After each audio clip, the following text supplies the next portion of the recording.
नमस्कार प्रेक्षकांनो, तारिणी मालिकेच्या येणाऱ्या जबरदस्त भागामध्ये तारिणीने जबरदस्त धमाका करत दहशतवाद्याला पकडले।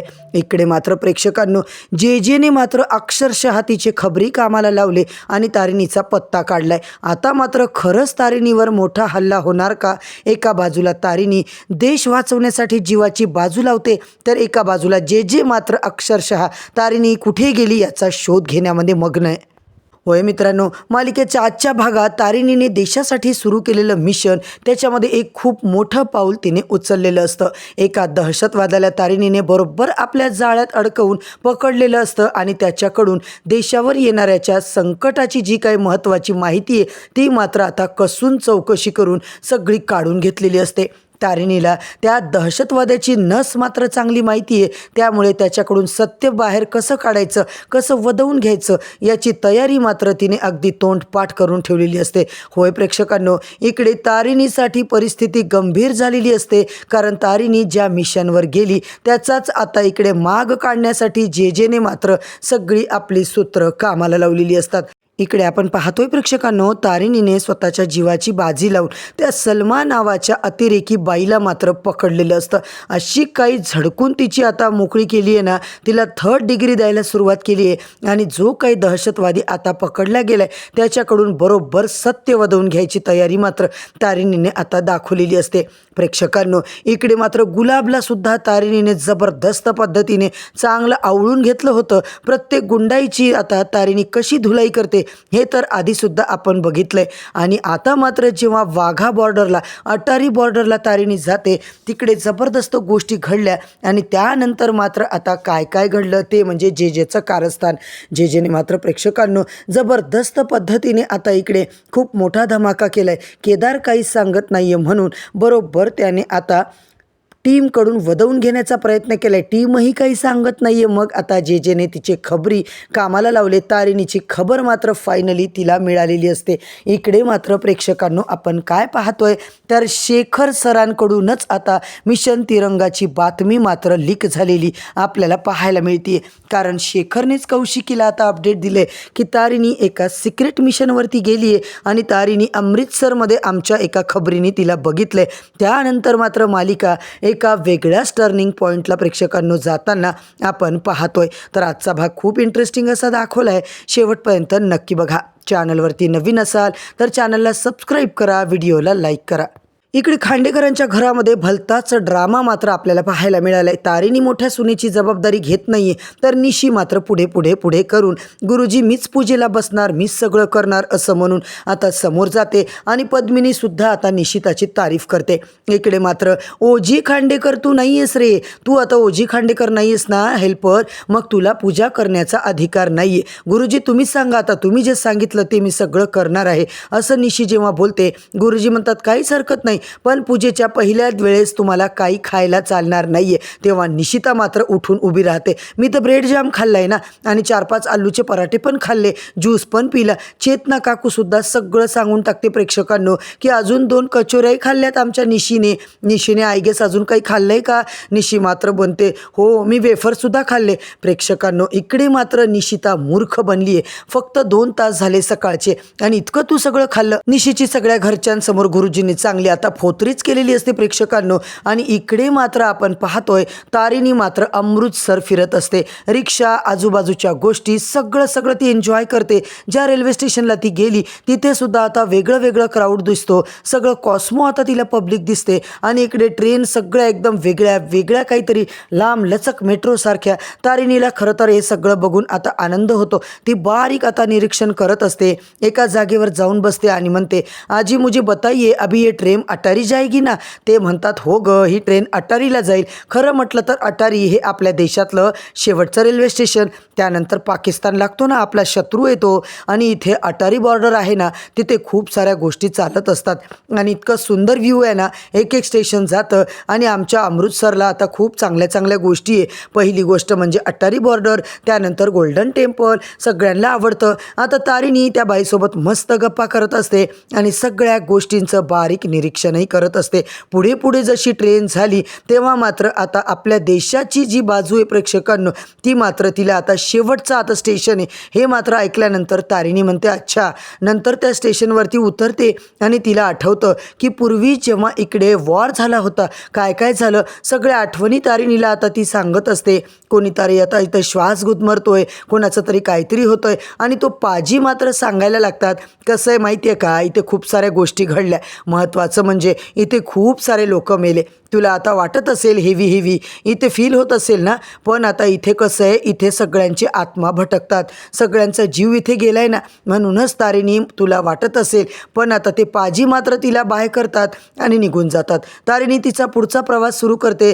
तर दुसरीकडे मात्र प्रेक्षकांनो आपला केदार युवराजला चक्क आता इकडे बोलत असतो. युवराजला थँक्यू म्हणायला पाहिजे, कारण टेन्शन तर आलं होतं त्याला. जेव्हा तारिणी म्हटली होती या पूजेसाठी नाही आहे मी, तेव्हा मी विचार केला होता काय काय करावं. युवराजने सुचवलं होतं की बायको नसली तर आपणही पूजा करू शकतो, आणि केदारला मात्र तेच बरोबर वाटतं की बायको आपली अर्धांगिनी आहे, मग आपण अर्ध अंग आहोत ना, मग नेहमी बायकांनीच का करायचं सगळं. मी सुद्धा आता पूजेला बसणार, माझ्या हातून पूजा संपन्न झाली तर चालेल का, असं म्हटल्यावर सगळे खुश होतात. पण पद्मिनी मात्र प्रेक्षकांनो अजिबात आता ऐकत नाहीये. काय बोललास, असं काही चालत नाहीये, सगळं शास्त्राप्रमाणे व्हायला पाहिजे. कौशिकी म्हणते काकू काय आहे तुझं, काय चाललंय, रितसरच होतंय सगळं, मग गुरुजी तुम्ही सांगा. गुरुजी बोलतात अगदी बरोबर आहे, नवरा बायको एक दुसऱ्याचे अंग असतात, मग आता ते दोघं जरी दोन जीव असले तरी तुमचा मुलगा ही पूजा करूच शकतो.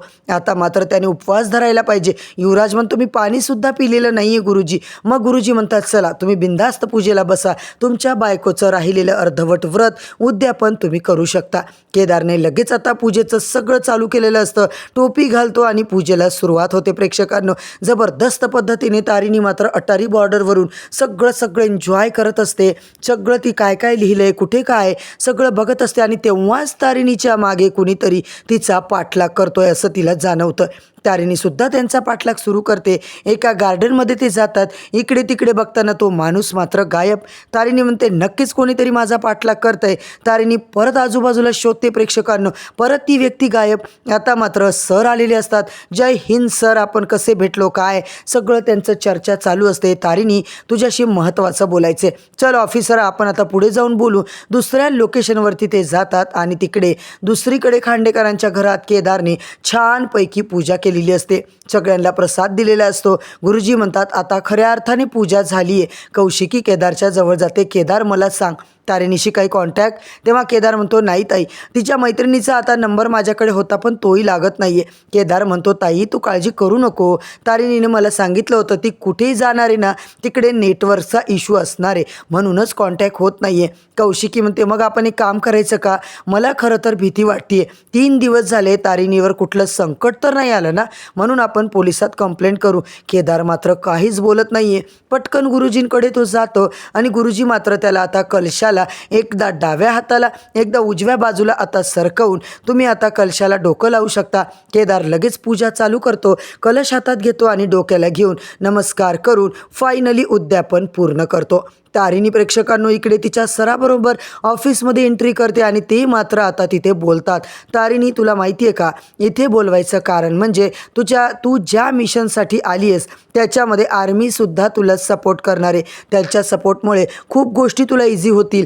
काही दिवसांपूर्वी खूप काही इथे घडलं होतं. आपले सिक्रेट एजंट पकडले गेले होते आणि त्यांना आता टीप लागली होती. या वेळेला त्यांनी बायकांचा वापर केला आहे, म्हणून आपल्याला शांत डोकं लावून गोष्टी करायच्या. उगाच घाई गडबड करून चालणार नाहीये. तुझा चेहरा नवीन असल्यामुळे तुला तर ते नक्कीच नाही ओळखणार, पण तुला आम्ही इकडे बोलवलंय. पण कशासाठी? तारिणी म्हणते ओह सर काहीच काळजी करू नका, तुम्ही अजिबात आता टेन्शन घेऊ नका. आपली सगळ्यात मोठी फोर्स जर माझ्यासोबत असेल तर मला घाबरायचं कामच नाही आहे. आपल्या देशालाही ते रक्षण करतील आणि माझंही रक्षण करतील. आपले सैनिक आपल्या देशासाठी बुलंदपणे उभे असतात, आपल्या जीवाची पर्वा न करता तिकडे असतात. भारतीय शांतपणे घरामध्ये घरामध्ये झोपू शकतात. त्यांचे जितके आभार मानावे ना, खरंच सर तितके कमी आहे. आता मात्र सरला चांगलं वाटतं. तिकडे मात्र दुसरीकडे स्त्री जेकडे प्रेक्षकांनो फक्त आणि फक्त तुमच्याकडून निराशाच मिळाली आहे रे. तुम्ही टीम काही कामाचीच नाही आहे. जेची चिडचिड चालू असते. मी तर ऐकलं होतं टीम तारिणी बेस्ट आहे, त्यांचं काम खूप भारी आहे, पण जेवढं मी बघितलं आहे टीम तारिणी तर फुस आहे फुस. काही जमत नाही आहे तुमच्या लोकांना. एक साधी इन्फॉर्मेशन तुम्हाला काढता येत नाही आहे. तुमच्याकडून एकसुद्धा अपडेट मला मिळत नाही आहे. तेव्हा मात्र टेक्नो म्हणतो जे मॅडम आम्ही सतत तेच काम करतोय ना, आम्हाला ब्रेक हवा आहे. आपण एक काम करू, दुसऱ्या कोणत्या तरी केसवर काम करू, म्हणजे थोडा चेंज होईल. आता मात्र आपल्याला अपडेटही मिळतील. फातिमासुद्धा होकार देते आणि दुसऱ्याच केसची फाईल काढते थोडा चेंज म्हणून. पण जे मात्र प्रेक्षकांनो अजिबात त्यांचं ऐकत नाही आहे. कारण आता ती म्हणते तुमच्या सगळ्यांना ना आता सस्पेन्शन लेटर लिहिता येतं का, ते लिहून द्या. तुमच्यासाठी मी सगळा मार्ग सोपा करते. माझ्यासाठी सोपं होईल. सांगा तुम्हाला तीच केस काढायची आहे की दुसऱ्या केसवरती जायचं आहे. इकडे मात्र टीम तारिणीला जेने सळो की पळो करून सोडले. अतिशय त्रास ती देत असते आणि ती म्हणते तुमचं वागणं मला बरोबर वाटत नाही आहे. जरा तुमचं वागणं सुधारा. लवकरात लवकर मला केसमध्ये अपडेट पाहिजे. मेन म्हणजे तुमची बॉस तारिणी आहे कुठे? तुम्हाला काहीच अपडेट नाही आहे तिच्याबद्दल. कुणाच्या तोंडातून एकही शब्द निघत नाही. जे मात्र म्हणते कामाला लागा, लवकरात लवकर मला इन्फॉर्मेशन पाहिजे. जेच्या मनात प्रेक्षकांनो वेगळंच काहीतरी चालू असतं की तारिणी अचानक गायब कशी झाली. काहीतरी गडबड तर आहे. माझ्या हातातून काही सुटत नाही आहे ना, माझं लक्ष तर आता डायव्हर्ट झाले नाही आहे ना, तारिणी माझ्याशी खोटं तर बोलत नाही आहे ना. आणि दुसरीकडे तारिणी विक्रम सर यांची भेट चालू असते, मीटिंग चालू असते. तेव्हा तारिणी मात्र आता फुल कॉन्फिडन्सनी प्रेक्षकांना उत्तरं देत असते आणि ती म्हणते मैं भारत की बेटी हूँ. सर मी खरंच भारत मातेची मुलगी आहे आणि आपल्या देशाचं मी नक्की रक्षण करणार आहे. तारिणी म्हणते सर आपको मैं कभी निराश नहीं करूँगी. आणि त्यांना पूर्णपणे आता कॉन्फिडन्समध्ये ऑफिसरला ती बोलत असते. आणि आता तारिणी तुला या मिशनमध्ये सज्ज व्हायचे आणि एक आठवण ठेव, काही झालं तरी तुला आम्ही काही होऊ देणार नाही आहे. पण इथे काहीही घडू शकतं. त्यामध्ये तुझ्या फॅमिलीला हे सुद्धा माहीत नाही की तू कुठे आहेस, काय करतेस. तारिणी म्हणते सर तुम्ही काळजी करू नका. मी देशाची पहिली मुलगी आहे आणि नंतर बाकी. या देशासाठी काही ना काही करूनच जाणार आहे मी. सगळ्यांना माझा अभिमान वाटेल तसंच काम मी करणार आहे. त्यानंतरच मी मरणार आहे. तोपर्यंत मी अजिबात माझा जीव मरू देणार नाही आहे. तुम्ही बिलकुल काळजी करू नका. तेव्हा मात्र विक्रम सर प्रेक्षकांनो होकार देतात. पुढे मात्र आता उद्याच्या भागात तारिणी आता बॉर्डरवरती गेलेली असतात विक्रम सरांसोबत आणि सर म्हणतात हे बघ तू इथे पहिल्यांदा आली आहेस, सगळं आता तू ऑब्झर्व कर. पुढे जाऊन या मिशनमध्ये तुला हे सगळं फायद्याचं पडणार आहे. तुझे इमोशन बाकी सगळ्या गोष्टी तुला बाजूला ठेवायच्यात.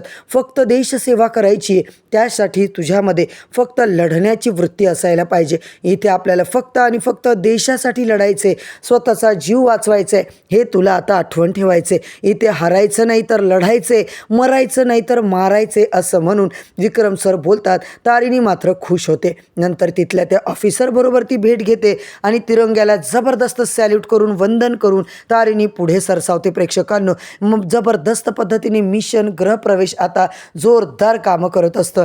तारिणीच्या हातामध्ये खूप मोठी लीड लागली आहे. तिची चालाकी आणि तिचा आता चॅप्टरपणा जो आहे तो मात्र आता तिच्या मिशनमध्ये तिला खूपच कामाला येणार आहे. तर मंडळी येणाऱ्या भागात आता नेमकं काय काय घडणार आहे, आपल्याला अजून काय काय मिळणार आहे पाहायला, हे सगळं जाणून घ्यायचं असेल तर चॅनलला सबस्क्राईब करा, व्हिडिओला लाईक करा. मित्रांनो उद्या परत भेटूया नवीन भागाच्या नवीन रिव्ह्यूसोबत. तोपर्यंत धन्यवाद.